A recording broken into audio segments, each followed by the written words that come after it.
Bienvenidos a este gran espacio de debate y de diálogo. En este momento me gustaría iniciar esta entrevista con una parte de una frase de George Orwell, que es: el poder es un medio, es un fin, perdón. El poder no es un medio, es un fin. No establecer una dictadura es salvaguardar una revolución.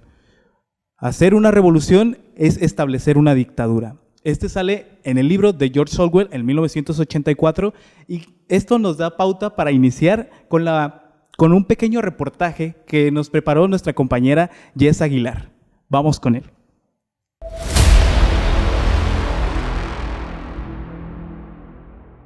México, país democrático, soberano e independiente, regida por nuestra Carta Magna, donde es representada y administrada por el presidente de la República y la Cámara de Diputados y Senadores. Pero ¿qué tan democrático llega a ser y por qué cuesta tan caro una contienda electoral? Misma donde participan diversos partidos de carácter izquierdas, derechistas y centralistas. ¿Y por qué hay tanta polución de los mismos? Veámoslo. Primero, entenderemos que democracia proviene etimológicamente de demos, que es igual a personas. Por lo tanto, hablamos de democracia participativa y no de representativa. Según un video publicado por Ubaxi, se extiende por un sistema de partidos políticos como un subsistema del sistema político democrático, en el cual se producen relaciones de competencia y de cooperación entre partidos. No fue hasta 1791 en donde aparece por primera vez las contrapartes izquierdas y derechas, puesto que esto se originó a partir de la Revolución Francesa, dividiendo dos grupos: los conservadores, donde sus miembros eran nobles y burgueses, mientras que los liberales se conformaban por los revolucionarios y la clase campesina.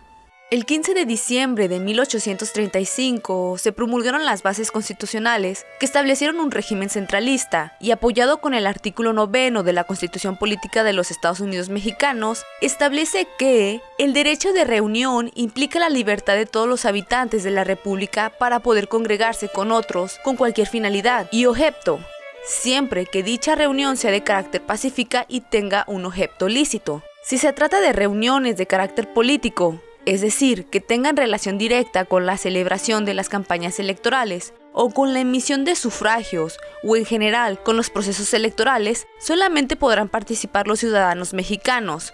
Fue aquí donde aparecen los partidos independientes o centralistas. En la actualidad, a través del desarrollo del Internet y las redes sociales, ha proliferado información basura, las fake news, y México es el segundo lugar a nivel mundial donde más fake news se generan, pero sobre todo donde más gente se las cree, ¿no? De tal suerte que la información que no te genera un conocimiento no sirve. Y en México estamos atravesando por esa parte de que hay exceso de información basura que a la gente no le sirve de nada, pero le crea algo que refuerza únicamente su posverdad, sus creencias por encima de la evidencia. La gente, y en México tenemos un proceso educativo muy corto, un proceso educativo que no genera conciencia ni objetividad a la hora de emitir decisiones, mucho menos en un proceso electoral, donde, si ustedes analizan, todo se rige a través de propaganda y mercadotecnia política. Se manipula a través del miedo, a través de la emoción, pero no se persuade a través de la razón. Esto es, pocas veces vas a ver un político que la gente vote por él porque la propuesta fue por encima de la mercadotecnia política y del o de todo aquello que hace que la gente en una casilla solo, que no sepa por quién votar, se vaya por la mercadotecnia o le venga a la mente el candidato que estaba haciendo skateboard o el candidato que metió un gol o el candidato que etcétera, ¿no? Sin embargo, eso lo que nos ha traído es una proliferación de partidos políticos. ¿Por qué? Porque a final de cuentas, ante más opciones, ante más ignorancia de la gente en ese sentido de que no saben votar, cualquier opción puede ser buena. Y lo vemos partidos que no han aportado nada a la democracia mexicana, como el Partido del Trabajo, el Partido Verde Ecologista, que por esa situación siguen teniendo adeptos. ¿Por qué? Porque defienden a los trabajadores. ¿Por qué? Porque defienden a la ecología y siguen teniendo ese umbral de representación y ese porcentaje electoral que les ha permitido trascender décadas y décadas y vivir como rémora del presupuesto. Y tenemos partidos nuevos que siguen la misma línea, que realmente no le han aportado a la democracia ni un contrapeso, ni propuestas interesantes, ni desde los espacios de poder, llámese congresos o ayuntamientos con representaciones proporcionales con regidores y con diputados hayan trascendido a propuestas que realmente vayan a un equilibrio de poderes, ¿no? Esto es tratar de cortarle al Ejecutivo y hacer que realmente funcione esta división de poderes. Entonces, esto quiere decir que cualquier ciudadano mexicano puede hacer su propio partido político, pero este tiene que cumplir con ciertos requisitos. La Ley General de Partidos Políticos establece que la organización de ciudadanos que pretenda constituirse como partido político nacional deberá informar de tal propósito al INE en el mes de enero del año siguiente a la elección presidencial, así como celebrar asambleas por lo menos en 20 entidades o en 200 distritos electorales, que en estas asambleas participen 3,000 afiliados por entidad o bien 300 por distrito electoral. Se debe constatar que en las asambleas no participen organizaciones gremiales. ¿Y cuánto dinero está destinado a esto? El INE destina 7,095,000 pesos para los partidos políticos a los que tengan un registro. Misma cantidad se divide entre todos los contendientes. Como dijo Yetzi Zehan, el camino perfecto solo es difícil para los que escogen. Si quieres la verdad clara frente a ti, nunca estés a favor o en contra. El conflicto entre favor y en contra es la peor enfermedad de la mente. Y es por eso que los partidos políticos se han transformado solo en herramientas para promover intereses corruptos que usan a ambos imparcialmente para sus propios fines. Detrás del gobierno opera un gobierno invisible, sin lealtad ni responsabilidad hacia la gente. Destruir este gobierno invisible y disolver la alianza entre negocios y políticos corruptos debería ser la primera tarea del Estado. Reportó Jessica Aguilar.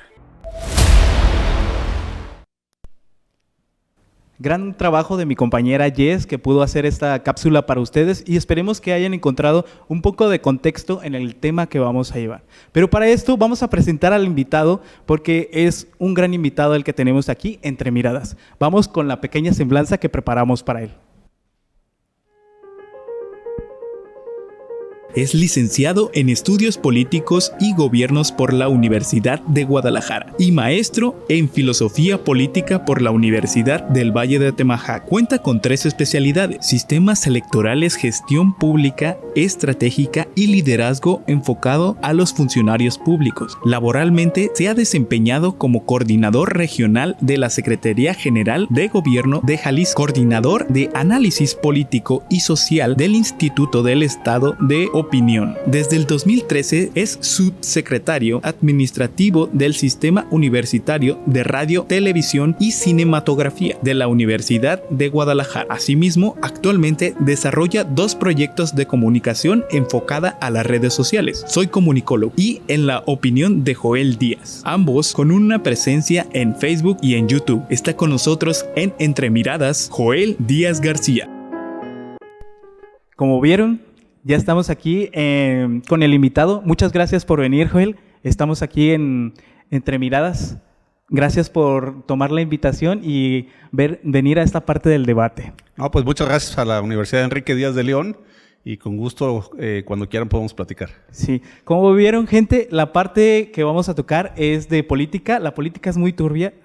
Entonces, pues traemos a alguien que sí sabe de política y vamos a empezar con algo sencillo, porque la gente puede que no sepa qué es una izquierda y una derecha, porque pues siempre se ve eso en los medios, ¿no? En los medios se explica o se trata de explicar qué es la derecha y qué es la izquierda, pero realmente qué es la izquierda y qué es la derecha en la parte política. Pero esa es una categorización que se utiliza para poner en un espectro a los ciudadanos en cuanto a los valores que identifican a estas personas, ¿no?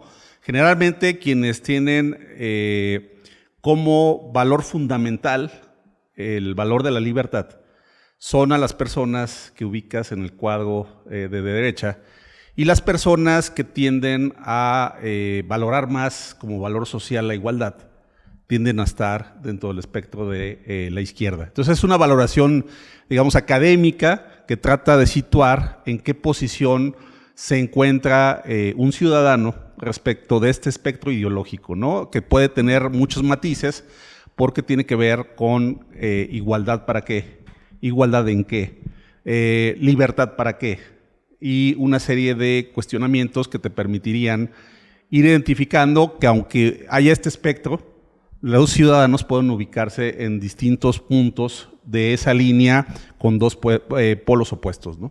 Bien, también, bueno, tenemos, como dijiste, los dos polos, izquierda y derecha, pero también hay uno, bueno, al menos en México se estableció en 1851, en diciembre, el centralismo, una parte centralista. ¿Cómo podemos ver aquí en México o en Jalisco esta parte centralista? Bueno, mira, es muy difícil categorizar a alguien como de una posición ideológica de centro. Tendrías que tomar algunos valores de quienes representan la derecha y algunos valores dentro de la izquierda. A mí me parece que el debate ideológico ya está rebasado en estos polos opuestos, ¿no? Me parece que ya hay una serie de elementos y de variables que llevan a pensar que situarte en una posición ideológica va más allá de el apego tradicional a estos valores o a este esquema que se tenía para diferenciar a las personas que se encuentran en un espectro político, porque además ellos se pueden definir de una forma y puede resultar que son de otra, ¿no? Por ejemplo, el presidente de México, López Obrador, él dice que es una persona progresista y de izquierda. Sin embargo, cuando tú ves su comportamiento, ves que es una persona ampliamente conservadora, sí, ¿no? Más conservadora, sí, que incluso que la propia derecha, y eso te llevaría a que pues no es tan fácil definir los esquemas ideológicos en donde se sitúan las personas. Y justamente como lo dice, porque esa es la siguiente pregunta, ¿realmente se definen actualmente? Porque en Francia, cuando se estableció la izquierda y la derecha, no se definía.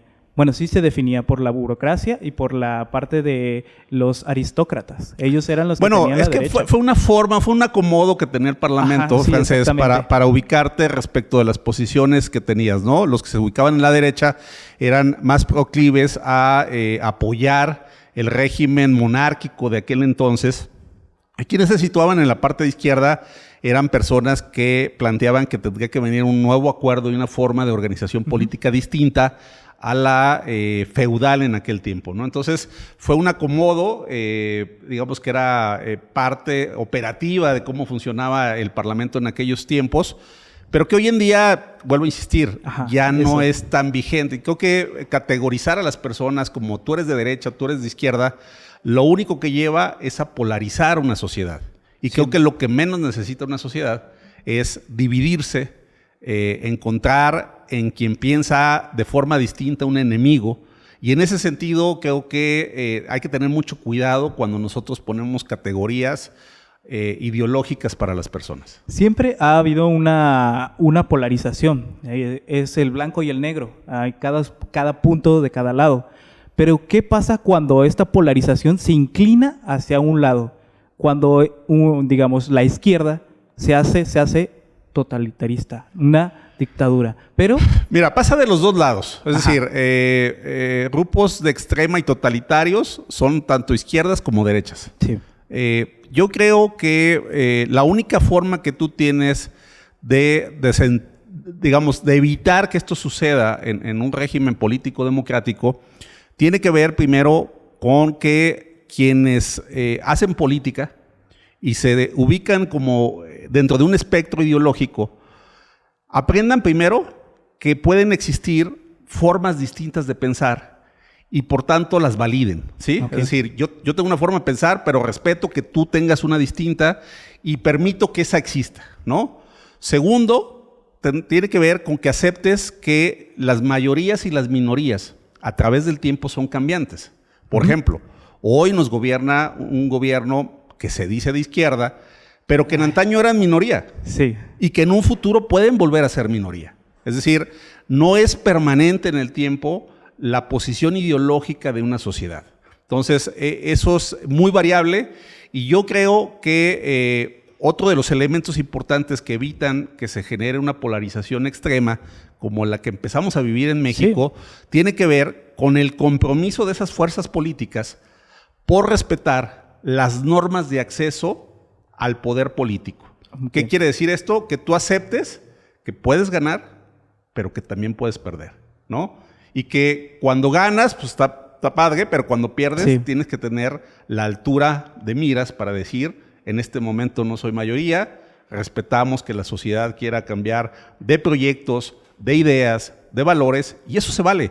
Y creo que eso es lo que ha permitido a las sociedades evitar tener confrontaciones radicales en la forma de pensar entre polos opuestos. Sí.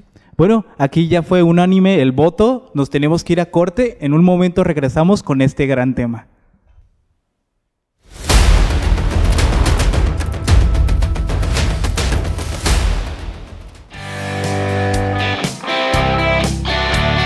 Estudia la licenciatura en Ciencias de la Comunicación en la Universidad Enrique Díaz de León. Tu mejor opción. Ven a visitar las instalaciones en Enrique Díaz de León, 324, Colonia Americana. Contamos con cabinas de radio, set de televisión, auditorios y salón de espejos para que tu desempeño y estancia escolar sea más satisfactorio. Aprovecha durante 8 semestres cada una de las materias que te ayudarán a formarte como comunicólogo y profesionista. Además, tendrás talleres culturales, conferencias, congresos y un diplomado en periodismo móvil. Para mayor información puedes comunicarte al 3827-3000 o encontrarnos a través de redes sociales como Universidad Enrique Díaz de León. UNEDEL, tu mejor opción. UNEDEL, somos todos. Recuerda que para tener acceso seguro a tu plantel UNEDEL, el vigilante te pedirá aportar tu credencial,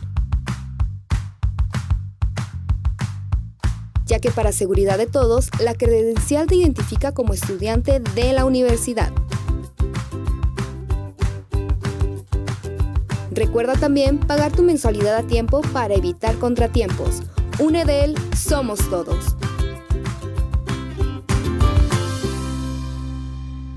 Prevención ante una alerta sísmica. Debemos de tomar en cuenta los lineamientos de ruta de evacuación y salidas de emergencia. Es importante conservar la calma para poder ubicar el punto de reunión y las salidas de emergencia correspondientes. En caso de no encontrar el punto de reunión, evita estar cerca de edificios, árboles o cualquier tipo de locación que pueda derrumbarse durante el sismo. Sigue las indicaciones de acuerdo al protocolo de evacuación correspondiente y de las autoridades presentes. Tu integridad.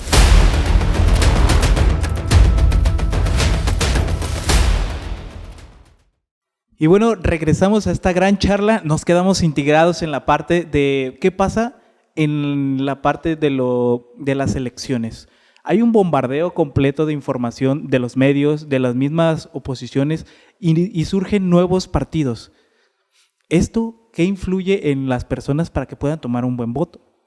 Bueno, mira, lo que está sucediendo es que se han venido, digamos, la identificación con las fuerzas políticas tradicionales en nuestro país, los partidos políticos primigenios, digamos, del sistema político mexicano, que son el PRI, el PAN, el PRD, son opciones políticas que se han ido desgastando en el ejercicio del poder. Y lo que ha sucedido es que los mexicanos empiezan a buscar nuevas alternativas. El tema es que se han desarrollado nuevas alternativas y han surgido nuevos partidos políticos, al menos en los últimos 10 años en México, pero curiosamente todos ellos tienen como punto de origen los partidos políticos que ya existían. Es decir, esos partidos, digamos, han sido creados a partir de fracciones o divisiones de los partidos políticos de antaño. Entonces, lo que ha sucedido es que estas opciones políticas pues han surgido momentáneamente, pero no vienen a resolver la problemática de convertirse en fuerzas políticas que aglutinen masivamente a los ciudadanos y que puedan tener una perspectiva de largo tiempo. Me parece que al ser más de lo mismo, pues el ciudadano no encuentra sentido, ¿no? Y entonces, por eso hay un poco esta preocupación en los ciudadanos mexicanos de que tenemos que tener candidatos ciudadanos lejanos a los partidos políticos, que no traigan esta aura y cola del pasado de los partidos políticos anteriores, ¿no? Sí, justamente, ¿qué pasa cuando se supone que un partido político nuevo que llega es una contraparte? ¿Qué pasa cuando esos pistones se rompen y no está funcionando como una contraparte? Porque para eso se crean, con una nueva idea para mejorar y todo lo demás, pero no están siendo oposición, están siendo jalados. Bueno, es que el problema es el origen.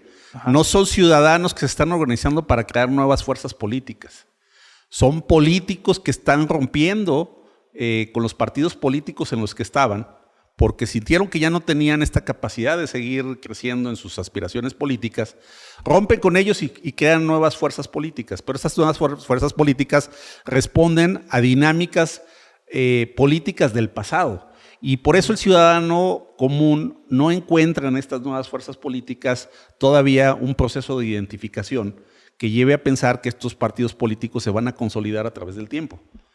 Sería muy distinto que ciudadanos que nunca han participado en política de repente estén preocupados por lo que está pasando en nuestro país y dijeran, ¿sabes qué? Vamos a crear una nueva fuerza política con estos principios y con estos valores que queremos llevar a la sociedad, pero donde no hubiera participación de los políticos del pasado. Porque si no, termina siendo la misma burra, pero revolcada. Es el mismo concepto, ¿no?, que dicen del chapulineo, ¿no? Empiezas en el PRI, te vas al PRD, ¿sí?, después de ahí creas tu partido, el PT, o te metes a PT y terminas en Morena y siendo presidente. Tú volteas a ver cualquier persona que está en el ámbito político de hoy en día y todos han pasado por PRI, por PAN, por PRD, ¿sí?, por el PT, por los partidos que creó el Baster Gordillo, en fin, ¿no? Entonces, ¿sí?, muchos de ellos pues nada más han estado pasando de oferta política, pero siguen siendo los mismos.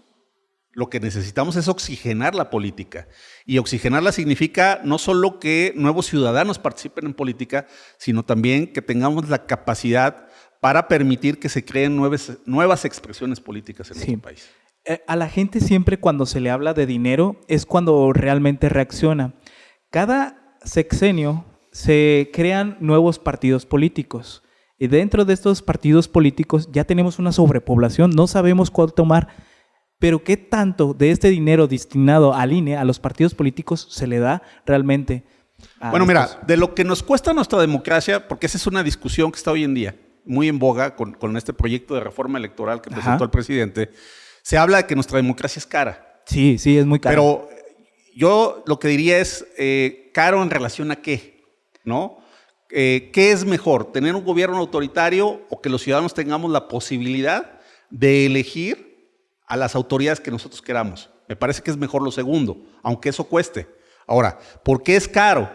Cuesta cara la democracia mexicana porque hemos tenido que poner una serie de candados para evitar que haya fraudes electorales. Y cada candado que le ponemos, pues es un candado que cuesta.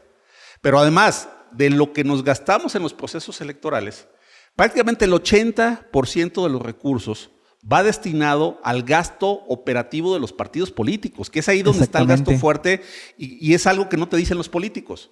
No es el costo de las autoridades electorales, ni de los tribunales electorales, ni del INE o de los organismos electorales locales, el costo oneroso para hacer elecciones.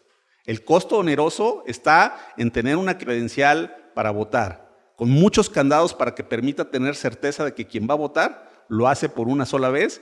Y la otra parte costosa es que tenemos que mantener partidos políticos que nos cuestan muy caros. Exactamente. Podemos ver el caso de Estados Unidos. Solamente tiene 2 partidos políticos y no cuesta mucho, sino que se le inyecta presupuesto de independientes. Aquí también esa parte es... Bueno, ¿qué tanto se le inyecta externo al INE? Esa es una discusión muy interesante, porque en Estados Unidos hay la idea de que las contribuciones tienen que ser de particulares. Sí. El problema es que cuando tú permites eso en una democracia, también corres el riesgo de que esos partidos políticos sean apoyados por intereses oscuros. Sí. En México esa discusión se ha tratado de tener y ha habido hasta hace poco tiempo el consenso nacional para señalar que es mejor que haya un financiamiento público, para que no sea el crimen organizado, para que no sean los sindicatos charros, para que no sean los grupos delictivos de nuestro país quienes inviertan dinero en las campañas políticas y terminen cooptando a esos políticos. Por eso se ha decidido que tiene que haber financiamiento público a los partidos políticos. Es mejor que los ciudadanos le pongamos dinero para que ellos hagan campaña a que el crimen organizado le ponga dinero para que puedan hacer a su beneficio. Sí, y justamente dentro de estos partidos políticos que llevan, las estrategias de comunicación para ellos ha estado muy diverso. ¿Y qué se puede hacer cuando se tiene un candidato influencer? Porque eso afecta, bueno, considero que afecta en parte porque no se está tomando bien la parte democrática y la parte de la política en México, porque parecen payasos, realmente parecen payasos. Hay un político que salió de un ataúd en la campaña, otros bailando. Tenemos al gobernador de Monterrey, que su esposa es influencer, lo tenemos bailando justamente en las redes sociales. Mira, ese es un tema que tiene que ver con el cambio de la modalidad de consumo de medios audiovisuales por parte de la ciudadanía, ¿no? Hoy la gente ha dejado de ver los canales de televisión tradicionales. La gente ya no espera a ver el noticiero de la noche como sucedía hace 10 o 15 años. Tú para enterarte tenías que esperarte a las 10 de la noche y poder sintonizar a López Dóriga en el noticiero principal de cadena nacional. Eso cambió. Las redes sociales han permitido inmediatez. Pero ciertamente esta inmediatez no significa que esa información sea veraz. Y el ciudadano tiene que tener mucho cuidado con el tipo de materiales que consume dentro de las redes sociales, porque hay mucha información o desinformación dentro de las redes sociales y hecha desde la estrategia del poder. ¿Para qué? Para desinformar a las personas. Entonces, las personas que se informan a través de redes sociales lo que tendrían que empezar a hacer es buscar fuentes fidedignas de información. Gente que te pueda aportar información verificada y no información que se vuelve viral, pero que es totalmente falsa, ¿no? Y los políticos han entendido que esto funciona así y suelen decir muchas mentiras, ¿no? Por ejemplo, es una mentira que nuestra democracia sea tan costosa, porque en realidad el procedimiento de elegir a nuestras autoridades no es caro. De hecho, si tú sacas un prorrateo de cuánto cuesta el voto por cada mexicano, más o menos andamos cerca de 86, 87 pesos, cuando en otros países como en Estados Unidos te cuesta 150, 160 pesos. Exacto. No es caro. ¿Qué es lo que es caro? Es el financiamiento a los partidos políticos, vuelvo a insistir, y es caro tener mecanismos para evitar que haya fraudes electorales. Son las partes que lo hacen costoso. Pero aún así, yo creo que vale la pena tenerlo mientras tú tengas la certeza de que a quien vas a ir a elegir puede llegar democráticamente al poder. Y eso me parece que es algo que los ciudadanos tenemos que tener en cuenta. No importa cuánto cueste la democracia, mientras la tengas. Exactamente. Porque sale más caro socialmente entrar a un régimen autoritario o dictatorial. Sí. Y justamente con esto nos vamos a una pausa, pero regresamos con este tema que está en boga de todos, es el INE. ¿Qué está pasando con el INE? Regresamos.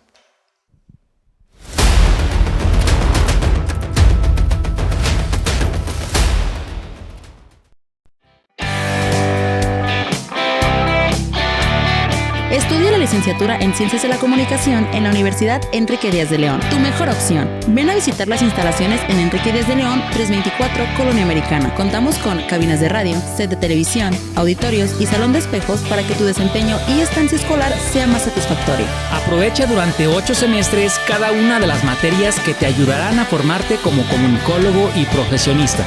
Además, tendrás talleres culturales, conferencias, congresos y un diplomado en periodismo móvil. Para mayor información puedes comunicarte al 3827-3000 o encontrarnos a través de redes sociales como Universidad Enrique Díaz de León. UNEDEL, tu mejor opción. UNEDEL, somos todos. Recuerda que para tener acceso seguro a tu plantel UNEDEL, el vigilante te pedirá aportar tu credencial, ya que para seguridad de todos, la credencial te identifica como estudiante de la universidad. Recuerda también pagar tu mensualidad a tiempo para evitar contratiempos. UNEDEL, somos todos. Es primero. UNEDEL, somos todos. Prevención ante una alerta sísmica.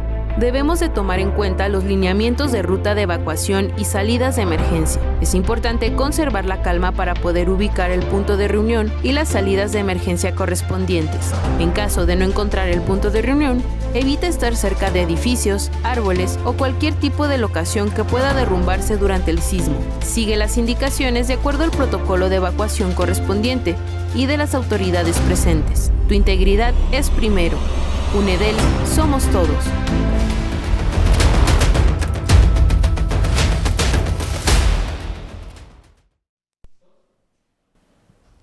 Bueno, regresamos y nos quedamos con una pregunta muy interesante o una respuesta también interesante, pero me quedó la duda de que hay una ley de 3 de 3. esta ley de 3 la presentan los funcionarios, pero esta ley ¿sirve para tomar una buena decisión a la hora del voto o no sirve para nada? Esto es de lo que nos aconsejan justamente para el voto, para tomar una buena decisión. ¿Sí realmente funciona? Mira, sí y no. Okay. Digamos, es un elemento que te puede permitir tener una noción de quién es ese candidato. Pero ciertamente creo que no está en visualizar.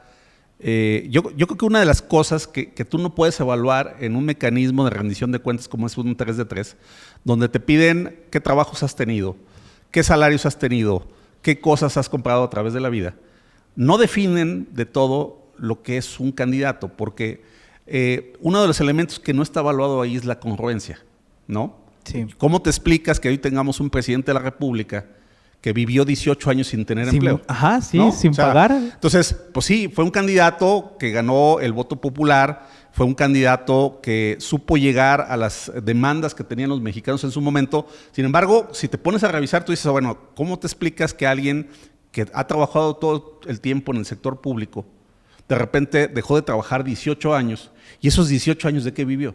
Exactamente. ¿No? Y bueno, pues por eso hoy lo traen de moda con el tema del rey del cash, ¿no? Porque finalmente hoy sabemos cómo financió esa forma de vida.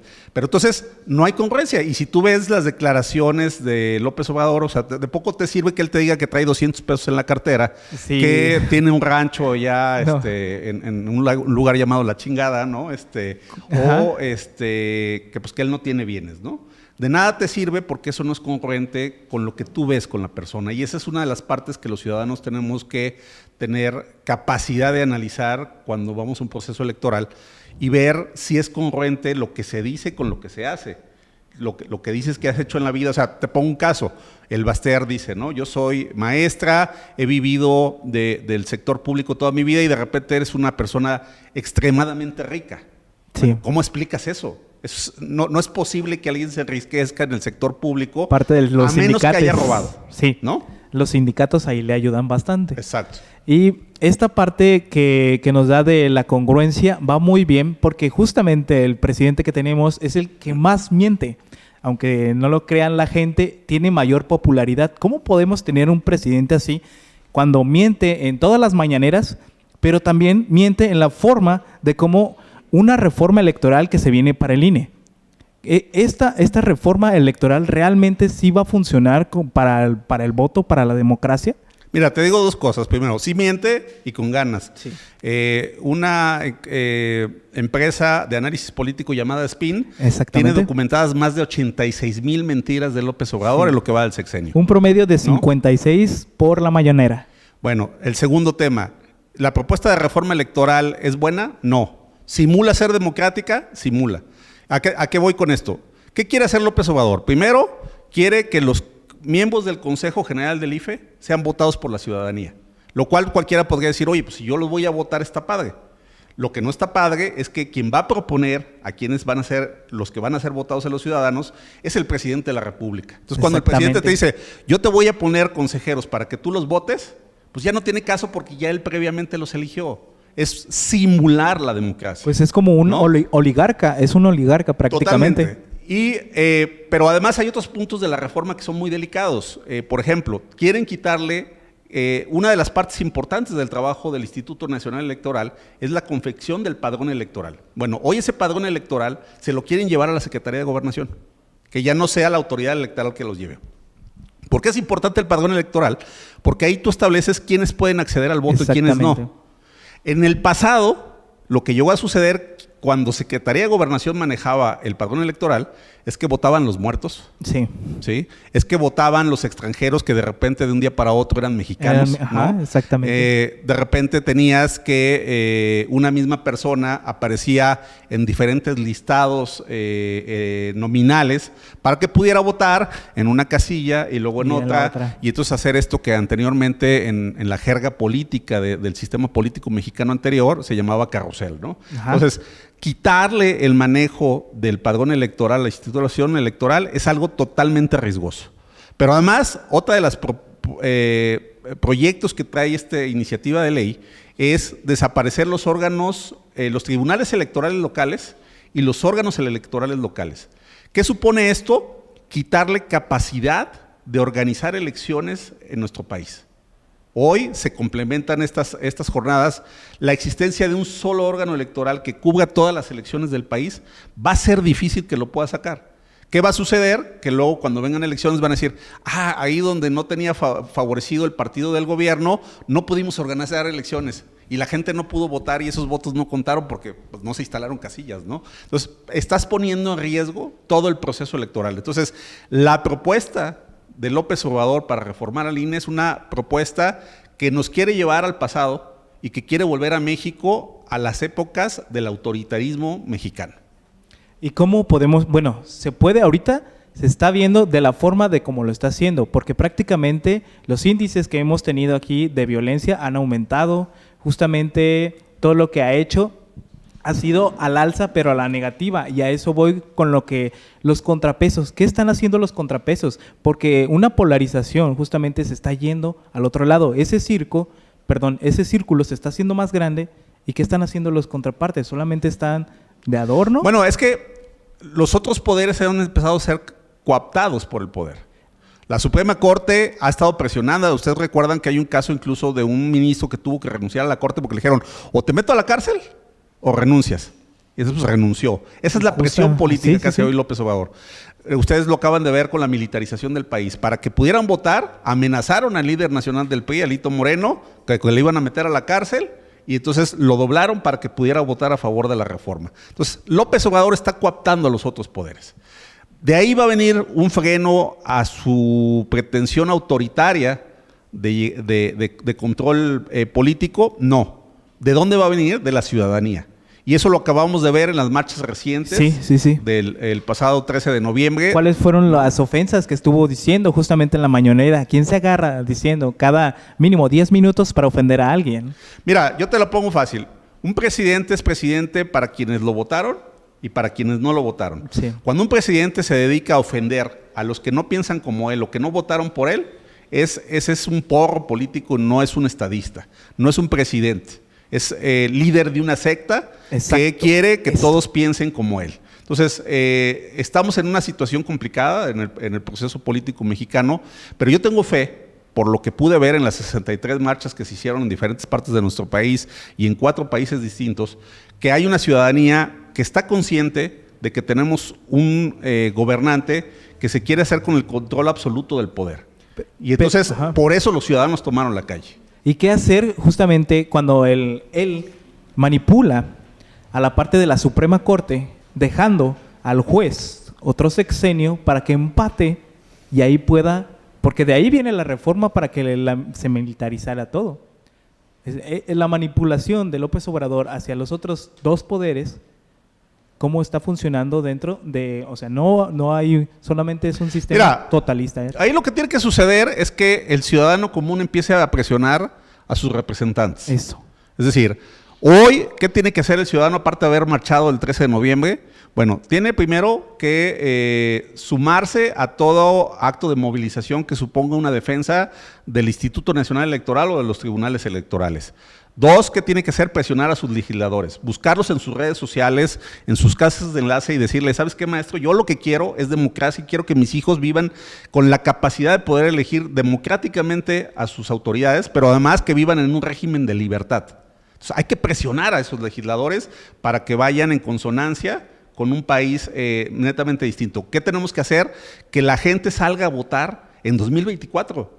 Que evitemos este tema del abstencionismo que ha pesado tanto en nuestro país, porque la gente da flojera pararse 1 hora o 2 horas para irse a formar en una casilla. No, hoy tenemos la obligación. Si no queremos perder la democracia, tenemos que ir a emitir un voto mayoritario que permita que sigamos viviendo en un país donde haya elecciones libres y democráticas. Justamente eso es la parte importante aquí.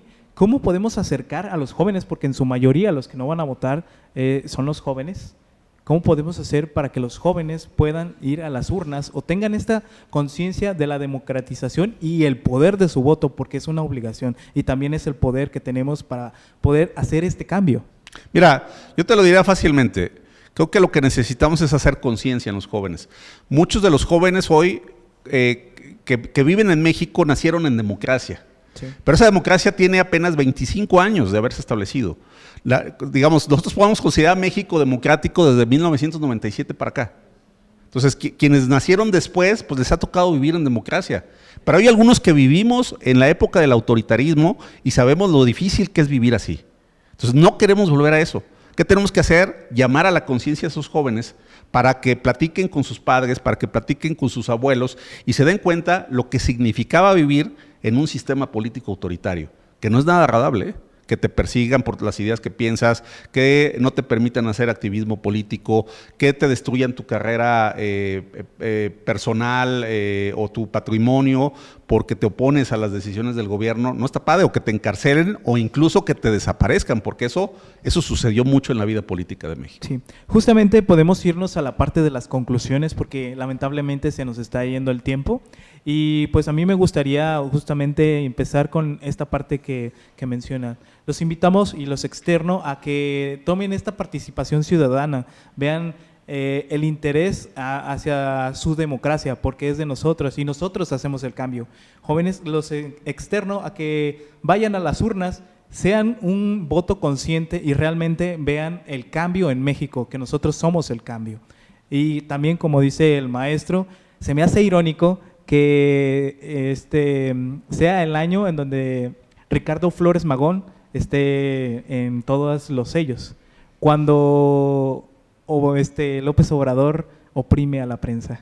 Sí, sin duda alguna. Más un país en donde han muerto más de 60 periodistas en lo que va del sexenio, en donde se ataca a opositores, sí. No es un buen país. Necesitamos rescatar nuestra democracia y esa es la invitación a todos los que nos ven y nos escuchan, que no dejen de participar activamente, que no perdamos la democracia y que hagamos todo lo que esté a nuestro alcance para que este país siga siendo libre y pueda elegir democráticamente a sus autoridades. Muchas gracias por venir a Entre Miradas. Lamentablemente se nos acabó el tiempo y es un placer tener esta conversación con usted. Muchas gracias. Gracias. Nos vemos en un próximo video de Entre Miradas. Antes de irnos, queremos pedirle que pueda decir sus redes sociales en donde pueden ver contenido de usted. Con todo gusto, en dos redes sociales, soy comunicólogo, tanto Facebook como YouTube, y en La Opinión de Joel Díaz, canal de YouTube y también de Facebook. Ahí pueden encontrar material y análisis político de coyuntura. Sí, bueno, para que le den una visita al canal de YouTube y tanto como Facebook, y este fue un programa más de Entre Miradas.